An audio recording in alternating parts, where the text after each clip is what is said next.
Hello बच्चे लोग, कैसे हो? चलो आज अपना सेकंड प्रॉब्लम देखने वाला है जे 2025 फ्रॉम आईटीएफ। ओके, क्वेश्चन क्या है देखते हैं। Let box x denote the data integer less than or equal to x, then domain of fx is equal to sec inverse 2 box x plus 1 is blank. मुझे given function क्या है? तो sec inverse है। मुझे sec inverse function given है, उसका मुझे domain निकालना है। क्या निकालना है? डोमेन। मतलब डोमेन मतलब क्या? डोमेन मतलब ऐसे वैल्यूज कि जिस वैल्यू के लिए हमारा फंक्शन डिफाइन हो रहा है ना। हम ऐसे वैल्यू डोमेन में लेते नहीं है कि यहाँ पे फंक्शन नॉट डिफाइन और अनडिफाइन होता है। ओके, तो हमें क्या देखना है कि इसका डोमेन क्या है। हमें एक चीज पता है कि हमारा सेक इनवर्स फंक्शन है ना, सेक इनवर्स फंक्शन हमारा ओरिजिनल फंक्शन, उसका डोमेन क्या है? तो r माइनस ओपन इंटरवल -1 से 1। हमें पता है कि r में से हमें ऐसी वैल्यू नहीं लेनी है कि जो -1 से 1 के अंदर बिलोंग करती हो। कोई एक वैल्यू ले ले, मान लो कि 0, sec inverse 0 is not defined, हमें पता है।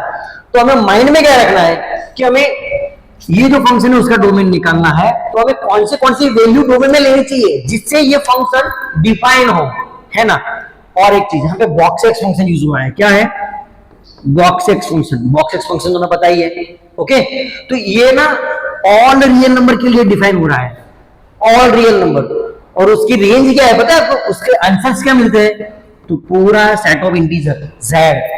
ओके, तो उसमें कोई दिक्कत नहीं है। ओके, ये तो पूरा आर के लिए डिफाइन है। तो देखते हैं, चलो हमारा जो फंक्शन है बॉक्स एक्स वो पूरे आर के लिए डिफाइन है। ओके, उसको अगर हम 2 से मल्टीप्लाई कर रहे हैं तो भी कोई दिक्कत नहीं है, वो भी पूरा आर पे डिफाइन होगा, है ना। फिर क्या है? तो +1। गेटिंग? क्या है? +1। तो भाई 2 बॉक्स एक्स पूरा आर पे डिफाइन है, तो +1 भी पूरा आर पे डिफाइन है। ओके, चलो तो अब क्या अप्लाई किया हमने? Sec inverse. ये जो फंक्शन था सर वो पूरा आर पे डिफाइन हो गया है। क्यों? क्योंकि हमें एक भी ऐसी वैल्यू नहीं मिल रही है, एक भी ऐसी वैल्यू नहीं मिल रही है कि जहां पे सेक इनवर्स नॉट डिफाइन हो जाए। मैं आपको केस दिखाने वाला हूं, अभी ये क्वेश्चन खत्म करके उसके बाद इसमें एक क्वेश्चन दिखाने वाला हूं आपको। डन। तो ये जो फंक्शन है ना पूरे आर पे डिफाइन हो रहा है। आप कोई भी एक्स की वैल्यू ले लो, यहाँ पे कोई दिक्कत नहीं आने वाली है। डन। तो इसका आंसर क्या आ रहा है? इसका आंसर आ रहा है option B, whole R -∞ to infinite. Done. Sir यहाँ पे अगर आप क्वेश्चन थोड़ा चेंज कर दो ना तो दिक्कत आती है। कैसे दिक्कत आती है देखना। अगर मैंने क्वेश्चन ऐसा कर दिया कि सेक इनवर्स बॉक्स एक्स +1, सिर्फ इतना कर दिया, क्या कर दिया? 2 निकाल दिया। तो देखो चलो, हमें पता है कि ये हमारा आंसर क्या होता है? सिर्फ z। तो जैसे ही इसका आंसर अगर -1 आता है, क्या आता है? -1। तो -1 + 1 क्या हो गया? 0 हो गया। That means what? Sec inverse 0 which is not defined, है ना। तो हमें कुछ रिस्ट्रिक्शन मिल गई कि हम x की वैल्यू क्या नहीं ले सकते।